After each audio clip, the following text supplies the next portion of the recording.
Equal nature of radiation and matter मतलब पूरे universe में दो ही चीजें हैं, या तो मैटर और या तो रेडिएशन। मतलब या तो एनर्जी और या तो मास, पार्टिकल्स। तो या तो मास किसी के पास है और या फिर एनर्जीज है। इन पूरी चीज़ों से पूरे यूनिवर्स बना। तो आगे जाके इस चैप्टर में अपन देखेंगे मास can be converted into energy and energy can be converted into mass, Einstein mass equation. तो ये दोगुला व्यवहार करते हैं, डुअल नेचर है ना, इसलिए चैप्टर का नाम है dual nature of radiation and matters. उसके पहले थोड़ा सा अपन कुछ पढ़ते हैं, वो है सबसे पहला टॉपिक है chapter work function. Work function is the energy required to release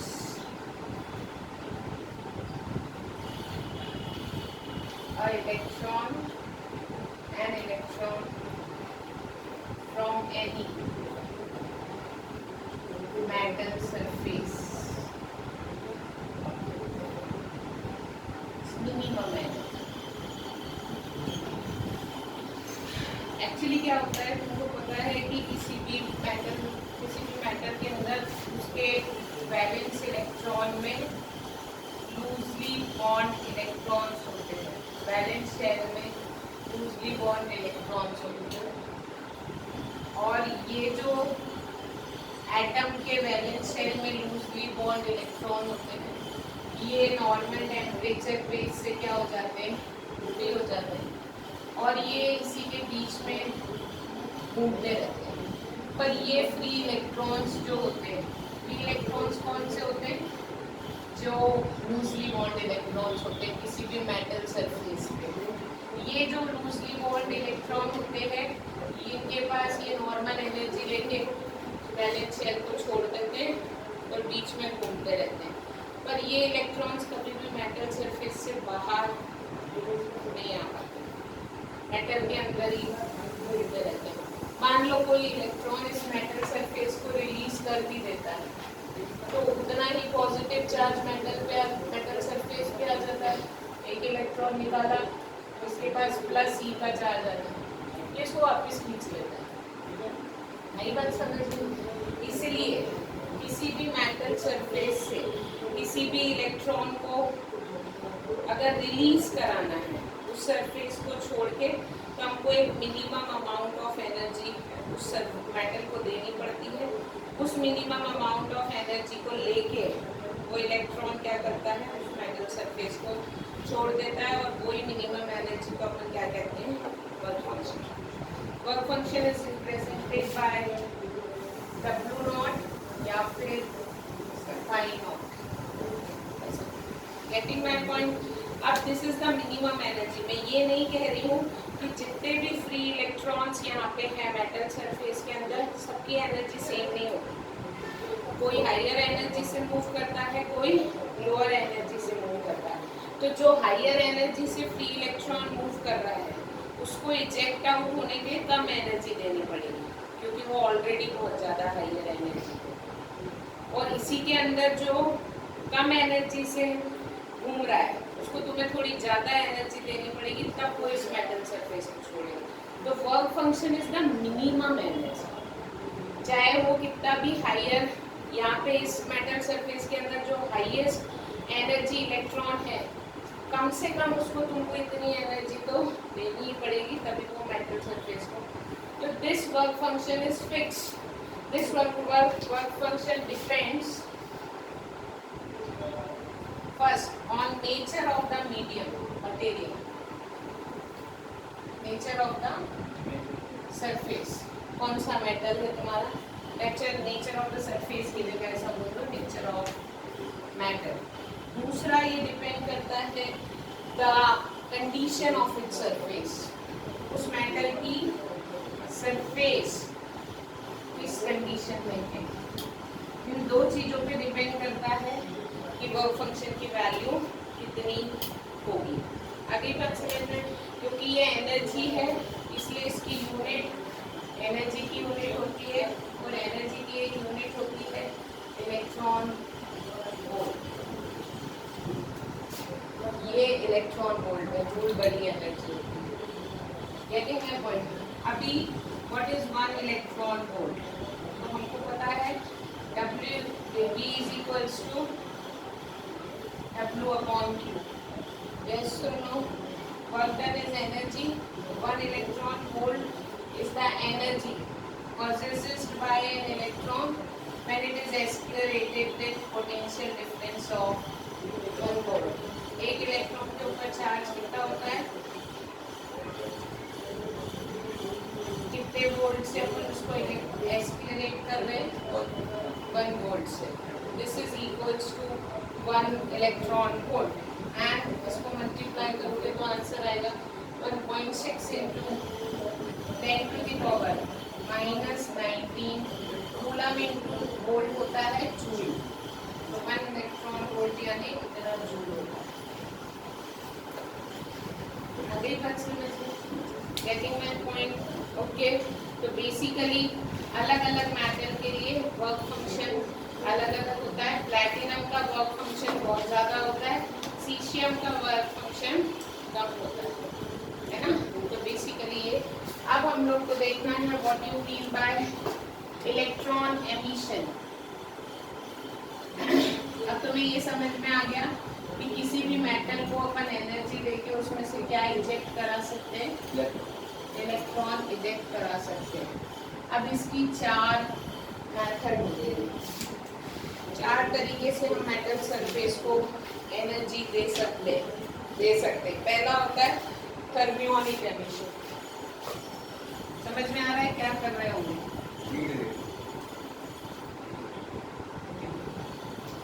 The source of energy is heat.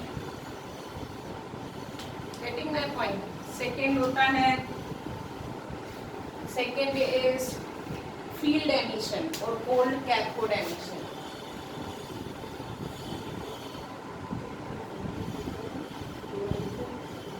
या फिर cold cathode emission. क्या मतलब? मेटल सरफेस को इलेक्ट्रिक फील्ड में रखता है बहुत ज़्यादा हाई। एनर्जी देना है ना अपने को। तो हमने पहले में तो एनर्जी दी है by the method of thermal energy, heat. And उसके बाद नेक्स्ट वाले में हमने हाई इलेक्ट्रिक फील्ड्स में एक मेटल सरफेस को रखा है। वो जो इलेक्ट्रिक फील्ड्स होती है 10 टू द पावर 3 से लेकर 10 टू द पावर 8 वोल्ट पर मीटर की इलेक्ट्रिक फील्ड होती है, बहुत ज़्यादा। तो ये मेथड थोड़ी डेंजरस भी होती है। इससे मेटल सरफेस से इजेक्ट कराना इज लिटिल बिट, क्योंकि बहुत ज़्यादा हाई अमाउंट की इलेक्ट्रिक फील्ड हम यहाँ पे जनरेट करते हैं। आई बात समझ में? लेस एफिशिएंट भी है। तीसरा जो है that is photo electric emission, जो हमको यहाँ पढ़ना है इस चैप्टर में। This is all about photo electric emission. क्या मतलब?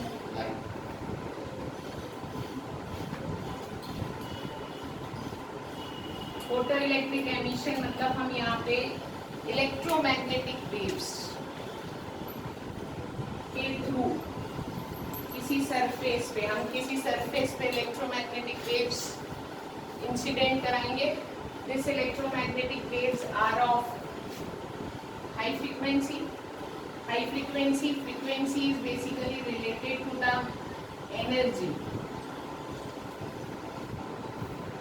हाई फ्रीक्वेंसी EM वेव्स को हम किसी भी मेटल सरफेस पे इंसिडेंट कराएंगे। उस एनर्जी को लेके एक इलेक्ट्रॉन बाहर आएगा। उस इलेक्ट्रॉन को अपन कहते हैं फोटो इलेक्ट्रॉन, और इस इफेक्ट को अपन कहते हैं फोटो इलेक्ट्रिक इफेक्ट। यहाँ पे rate of emission is very low. मतलब धीरे धीरे निकलते हैं टाइम के रिस्पेक्ट में, but this is the convenient method. Fourth यहाँ पे है last is secondary emission.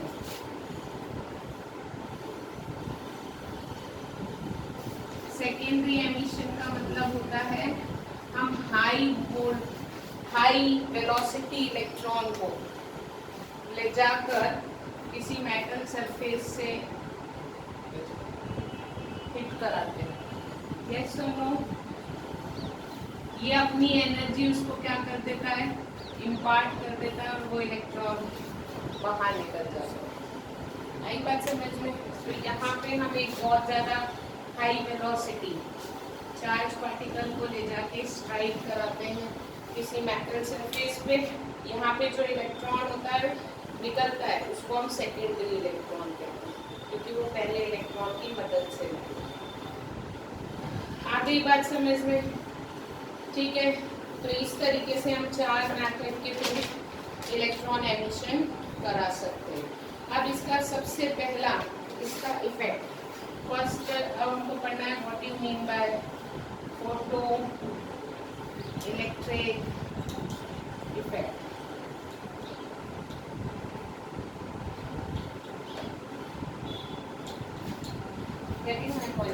Photo electric effect जो है when a light of suitable frequency, एक अच्छी खासी फ्रीक्वेंसी की लाइट हम किसी मेटल सरफेस पे गिराते हैं, electrons are emitted, this effect this phenomena is called as photo electric effect.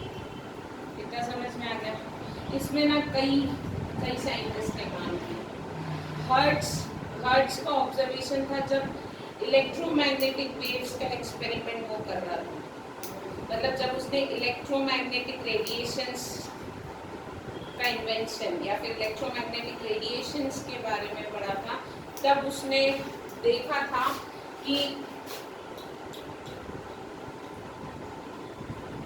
उसके एक्सपेरिमेंट में ऐसा कुछ हुआ था कि किसी मेटल सरफेस से कुछ तो भी चार्ज पार्टिकल निकल रहे थे, और वो भी निकल रहे थे बिकॉज ऑफ लाइट, पर उस टाइम इलेक्ट्रॉन का इन्वेंशन नहीं हुआ था। नेगेटिवली चार्ज पार्टिकल निकल रहे थे, ये उसको पता चला कि किसी लाइट के गिरने से किसी सरफेस ने कुछ तो भी पार्टिकल रिलीज किया है, और जब उसने वो पार्टिकल टेस्ट किया तो वो पार्टिकल था नेगेटिवली चार्ज, बाद में उसको नाम इलेक्ट्रॉन दिया गया। Getting my point? तो हर्ट्ज ने ये सबसे पहले ऐसा कुछ होता है करके देखा था। फिर उसके बाद जो हमारे पास साइंटिस्ट आए थे, पॉलॉच या फिर ऐसा कुछ अलग अलग साइंटिस्ट थे, फिर उन्होंने इसको थोड़ा और स्टडी किया हर्ट्ज के एक्सपेरिमेंट। तो उन्होंने क्या किया, इलेक्ट्रोस्कोप फर्स्ट चैप्टर में पढ़ा था, एक जिंक की प्लेट थी, उस जिंक की प्लेट पे उन्होंने अल्ट्रावायलेट रेज को इंसिडेंट किया, ठीक है। तो उन्होंने देखा था और इसको ले जाके किससे कनेक्ट कर दिया था, इलेक्ट्रोस्कोप से। इलेक्ट्रोस्कोप फर्स्ट चैप्टर में पढ़ चुके हैं अपन, ठीक है। तो उसने देखा था अगर मान ली यूवी रेज है, अगर मान लो ये जिंक प्लेट शुरू में नेगेटिवली चार्ज थी, तुमने यहाँ पे नेगेटिव चार्ज जिंक प्लेट रखी तो वो अनचार्ज हो जाती है। अगर तुमने जिंक प्लेट यहाँ पे नेगेटिवली चार्ज रखी थी तो वो अनचार्ज हो जाती है। क्यों? ये नेगेटिवली चार्ज थी, इलेक्ट्रॉन जाता था, इलेक्ट्रॉन निकल के बीच से चले, वो अनचार्ज हो गई। अगर तुमने अनचार्ज रखी थी तो वो पॉजिटिव चार्ज हो जाती है। अनचार्ज है, न्यूट्रल प्लेट है, इलेक्ट्रॉन निकल गए तो वो प्लेट पॉजिटिव। और अगर तुमने पॉजिटिवली चार्ज जिंक प्लेट रखी है तो वो मोर पॉजिटिव चार्ज हो जाती है, क्योंकि उसमें से बचे कुछ इलेक्ट्रॉन भी निकल जाते हैं। तो इससे उसको समझ में आया था कि अगर अपन एक कोई सुटेबल फ्रीक्वेंसी की लाइट देते हैं तो नेगेटिव चार्ज पार्टिकल निकलते हैं, ये बात निश्चित है। अगली बात समझ में। फिर हर्ट्ज जो है, हर्ट्ज ने बेसिकली इस पूरे एक्सपेरिमेंट को परफॉर्म किया और उसके सारे कंक्लूजन्स बताया, क्या बढ़ाने से क्या होगा, क्या कम करने से क्या होगा, इंटेंसिटी बढ़ाने से क्या होगा। आई बात समझ में? तो experimental study of photo electric effect किसने किया था? नहीं, गलत नहीं है, लेनार्ड। हर्ट्ज ने तो सबसे पहले लेनार्ड ने किया था फाइनल एक्सपेरिमेंट। अब वो एक्सपेरिमेंट में उसने क्या किया था, ये ऐसे लग रहा मैं 2 बार में बताया है, एक ही बार। तो फोटो इलेक्ट्रिक इफेक्ट का एक्सपेरिमेंटल सेटअप कुछ इस तरीके से था। उसने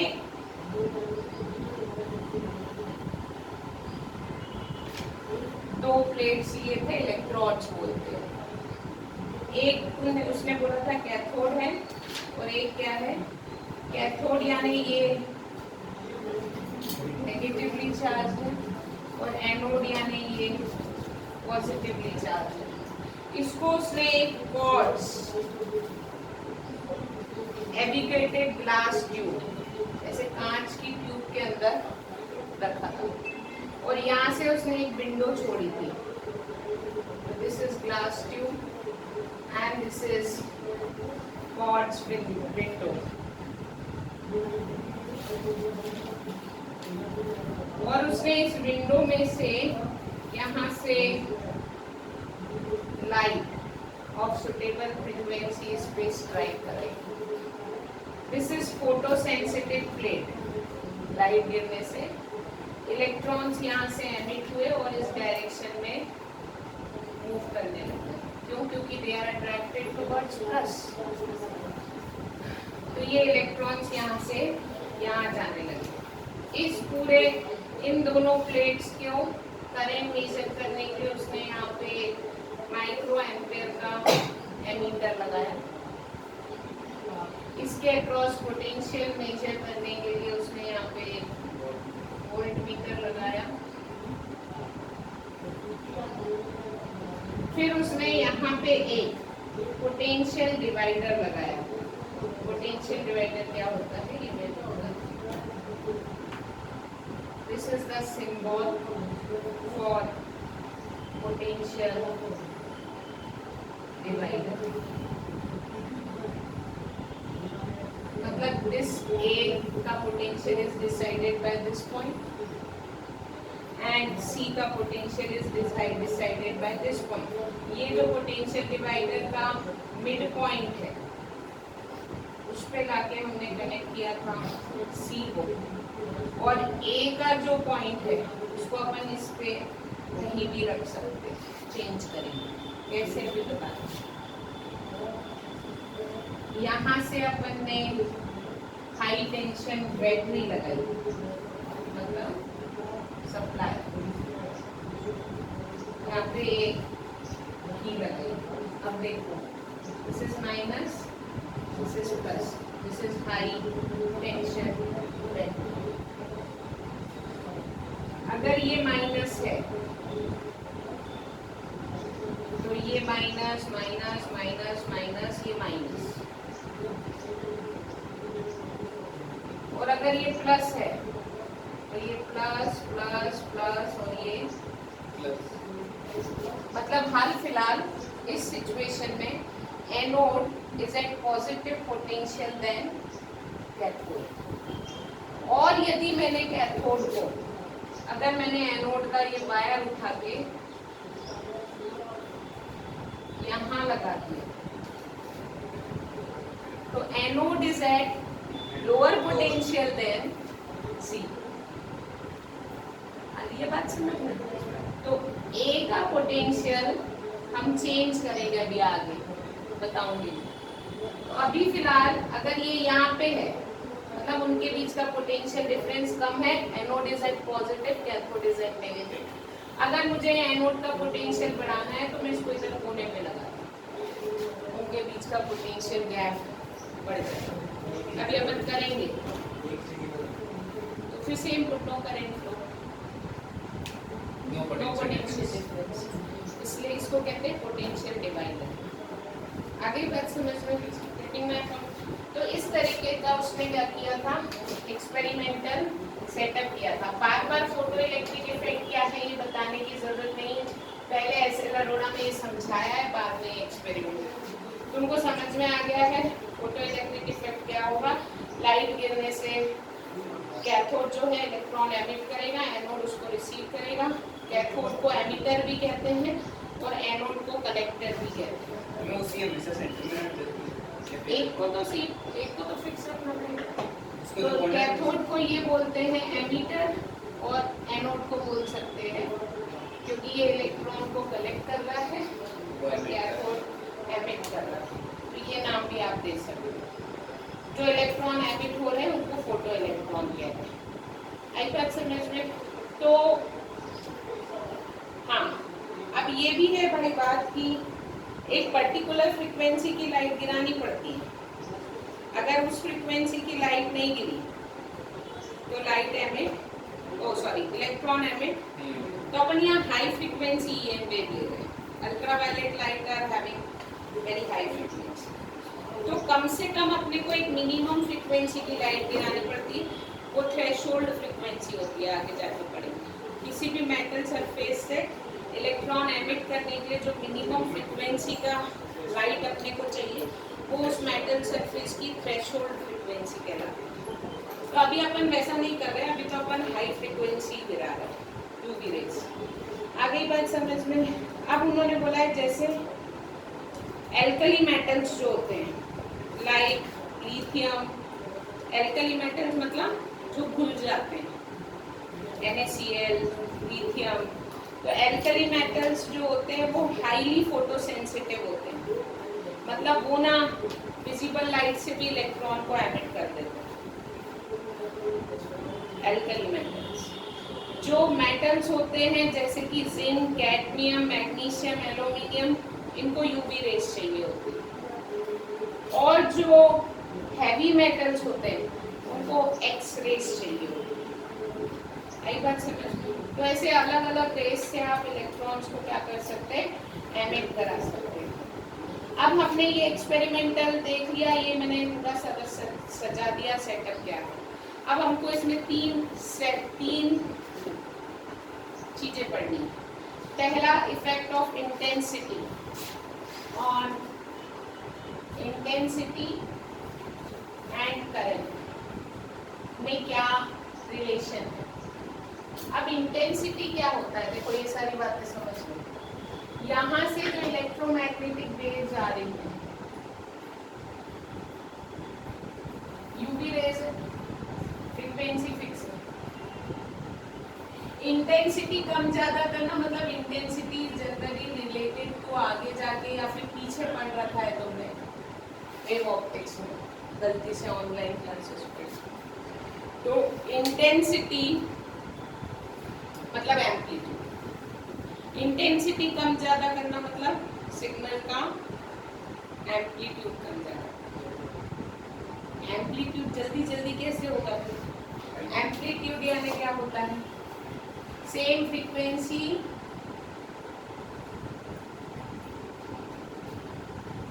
this is high intensity signal and this is low intensity चमक। Intensity is related to the amplitude of the wave. Frequency fix कर दी हमने, यहाँ पे फ्रीक्वेंसी नहीं बदली, हमने यहाँ पे फ्रीक्वेंसी फिक्स करी है और यहाँ पे पोटेंशियल फिक्स कर दिया है। तो हमने यहाँ पे दो चीजें फिक्स करी है, F is fixed and applied V is constant।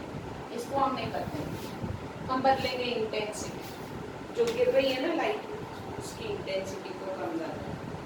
तो आपने देखा है, देखते हैं, ऐसा कंक्लूजन है कि जैसे जैसे तुम इंटेंसिटी बढ़ाओगे number of photo electrons emitted per second भी बढ़ते हैं। याद रखो, intensity is directly proportional to current.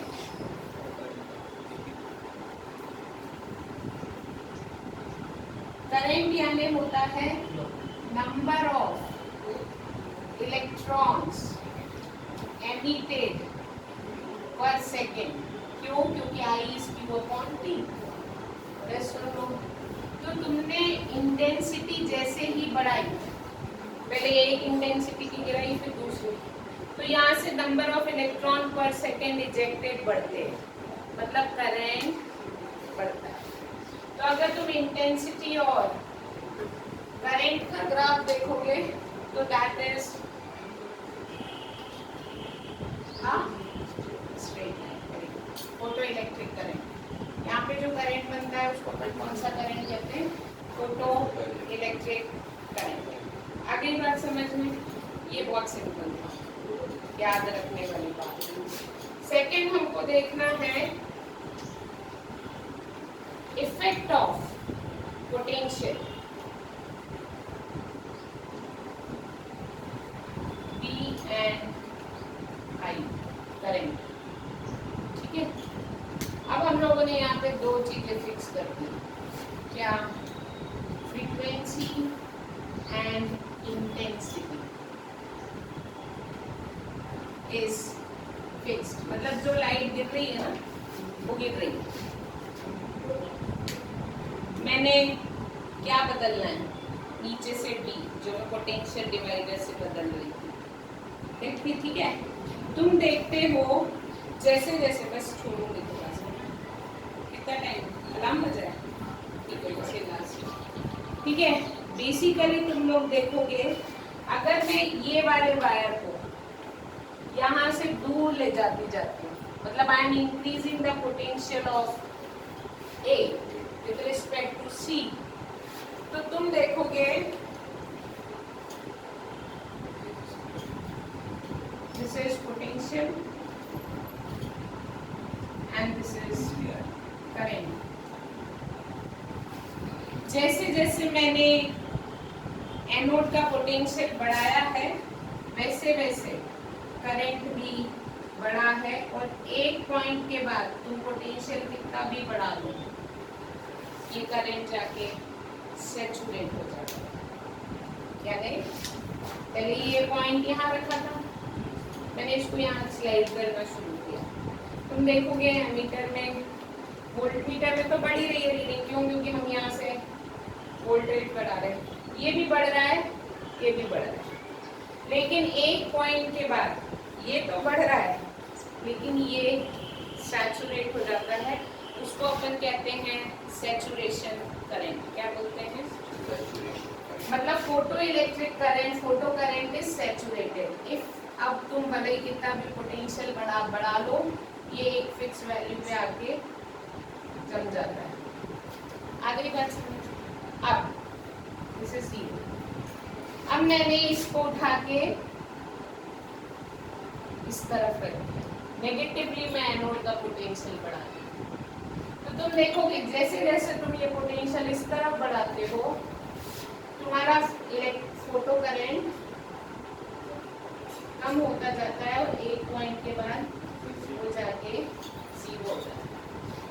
वो जो पोटेंशियल होता है एनोड का, जिस पे जाके ये करंट जीरो हो जाता है, उसको अपन कहते हैं स्टॉपिंग पोटेंशियल। क्या पूछ रहे हैं? Stopping potential. Getting my point? ये ग्राफ तुमको याद रखना। अब मैंने यहाँ पे इंटेंसिटी फिक्स कर दी। अब मैं कह रही हूँ भाई मेरी ज़्यादा चूल है, इंटेंसिटी मेरे को कम ज़्यादा करके देखनी है। Getting my point? इंटेंसिटी कम ज़्यादा मतलब ये इंटेंसिटी का ग्राफ था at some intensity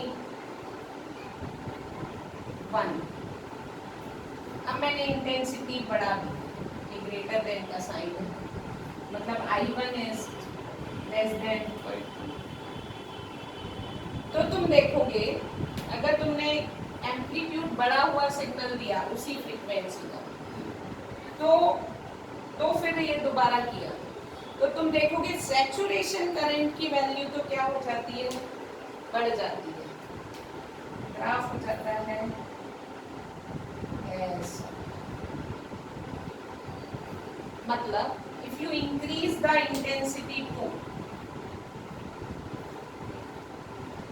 obviously intensity बढ़ने से करंट की वैल्यू बढ़ती है। तो सैचुरेशन करंट पहले जो यहाँ आ रहा था अब यहाँ आ गया, मतलब हाई वैल्यू पे जाके सैचुरेट हो रहा है। लेकिन stopping potential does not affected by intensity। याद रखने ये सब कैरेक्टरिस्टिक्स आती है लिखने के लिए। तो by increasing the potential, by increasing the intensity, you can increase the value of saturated current, but intensity is independent of the stopping potential. Getting my point? Okay.